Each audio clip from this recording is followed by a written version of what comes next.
मुरादाबाद में मकान के लालच में पति ने थाना मझौला क्षेत्र स्थित मकान में अपनी पत्नी की पहले ईंट मारकर हत्या कर दी, फिर खुरपी से गर्दन काटकर शव को घर में ही गड्ढा खोदकर दबा दिया था और इस सिर को गागर नदी में फेंक दिया था। मंगलवार को पुलिस लाइन सभागार में मामले का खुलासा करते हुए पुलिस अधीक्षक नगर कुमार रणविजय सिंह और CO civil line Kuldeep Gupta ने बताया कि आरोपी पति को गिरफ्तार कर लिया है। जनपद के थाना भगतपुर क्षेत्र के गांव चूहा नगला निवासी तबस्सुम की शादी 2004 में आसिफ से हुई थी। आसिफ से, तबस्सुम से इल्मा, अरशद, बिलाल, फातिमा, आशिक, रजा 5 बच्चे हैं। 3 साल पहले बीमारी के चलते आसिफ की मौत हो गई थी। मृतका तबस्सुम की दूसरी शादी 1 साल पहले मैनाठेर के डूंगरपुर के रहने वाले शान आलम उर्फ रेहान से हुई थी। वो ट्रक चालक है और शराब पीने का आदी है। तबस्सुम के पहले पति आसिफ ने मझौला थाना क्षेत्र की टीपी नगर चौकी स्थित जन्नत बाग में एक मकान लेकर दिया था। मृतका पहले पति की मौत के बाद से दूसरे पति और अपने 5 बच्चों के साथ इसी मकान में रहती थी। बीते माह ईद के बाद मृतका को शान आलम उसके मायके से बुलाकर लेकर आ गया। तबस्सुम की मां पूनम ने 18 अप्रैल को थाना मझौला में दर्ज कराए बाद में बताया कि 12 अप्रैल से तबस्सुम के परिजनों को पता चला कि तबस्सुम घर से लापता है। पुलिस ने गुमशुदगी दर्ज कराई, तबस्सुम की तलाश करनी शुरू की। शान आलम भी पुलिस के साथ मिलकर तबस्सुम की तलाश कर रहा था। तबस्सुम के परिजनों ने बताया कि शान आलम तबस्सुम को शराब पीकर मारता था और मकान बेचने का दबाव डालता था। एसपी सिटी ने आगे बताया कि पुलिस ने शान आलम से सख्ती के साथ पूछताछ की। पूछताछ में जो खुलासे निकल कर आए उससे पैरों तले जमीन खिसक गई। शान आलम ने बताया कि खुरपे ने पत्नी की गर्दन काटकर गागर नदी में फेंक दी है और शव घर के अंदर थी सीढ़ियों के नीचे गड्ढा खोदकर दबा दिया है। पुलिस तुरंत शान आलम को लेकर मकान पर पहुंची और उसकी निशानदेही पर गड्ढा खोदकर शव को बाहर निकाला।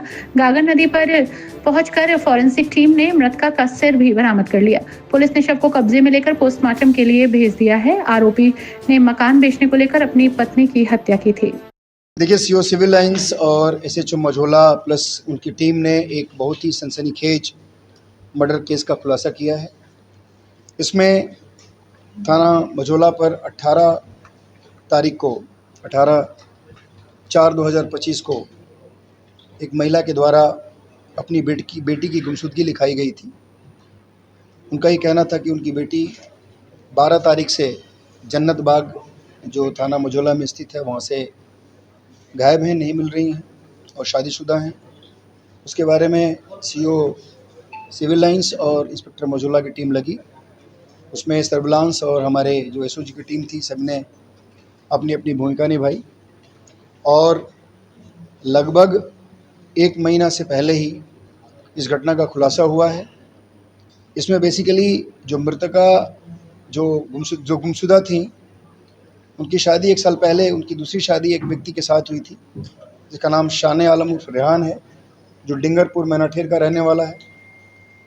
और ये शादी करने के बाद जो गुमशुदा थी उनके साथ ये जन्नत बाग में उनके गुमशुदा के मकान में रह रहा था।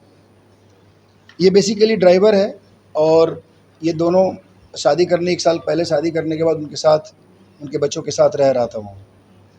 बेसिकली जो वो मकान था जिस मकान में लोग रह रहे थे, वो मकान जो गुमशुदा थी उनके नाम पे था और ये जो उसका शादी करने वाला जो पति था शान आलम रेहान, ये इसकी नज़र उस मकान पे थी और इसने उस मकान को हथियाने के लिए ही उससे शादी की थी और उसने प्लान किया था कि कुछ दिनों के बाद इसको हम कहीं ना कहीं गायब कर देंगे, इसकी हत्या कर देंगे और उसके बाद इस मकान को अपने नाम करा लेंगे। शादी के बाद से लगातार ये उसको मकान को अपने नाम में कराने के लिए दबाव बनाता रहा, लेकिन उसने मना किया। अंततः 12 तारीख यानी 12/4 को इसने जिस शादी हुई थी, जो गुमशुदा थी, उनकी हत्या कर दी और हत्या करके शव को उसी घर में वहीं पे छिपा दिया और उसके बाद शव का एक पार्ट यानी सर पूरे बाकी पोर्शन से अलग करके उसको एक खुरपी के सहारे काट के उसको नदी में फेंक दिया था और उसके बाद वहाँ से चला गया। जब ये गुमशुदगी दर्ज हुई, हम लोगों ने लगातार बहुत सारे इलेक्ट्रॉनिक एविडेंसेस को कलेक्ट किए, उसमें बातचीत छानबीन की गई। उससे ये संदिग्ध प्रतीत हो रहा था। इसके बार बार इस रेहान उर्फ शान आलम को बुला करके पूछताछ करने का प्रयास किया जा रहा था, ये नहीं आ रहा था। अंततः ये कल यानी 12 तारीख को ये आया और इससे सघनता से पूछताछ हुई।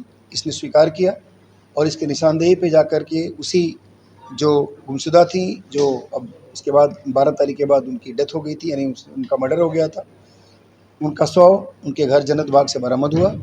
और उसके बाद वहाँ जो सर जो था, उस सर वहाँ बगल गागन नदी से हमारी फॉरेंसिक की टीम गई और उसने वहाँ बरामद किया। इस प्रकार ये डेड बॉडी बरामद हुई है, यानी जो गुमशुदा थी उनकी हत्या जो 1 साल पहले दूसरी शादी करने वाला रेहान था उसने कर दी थी।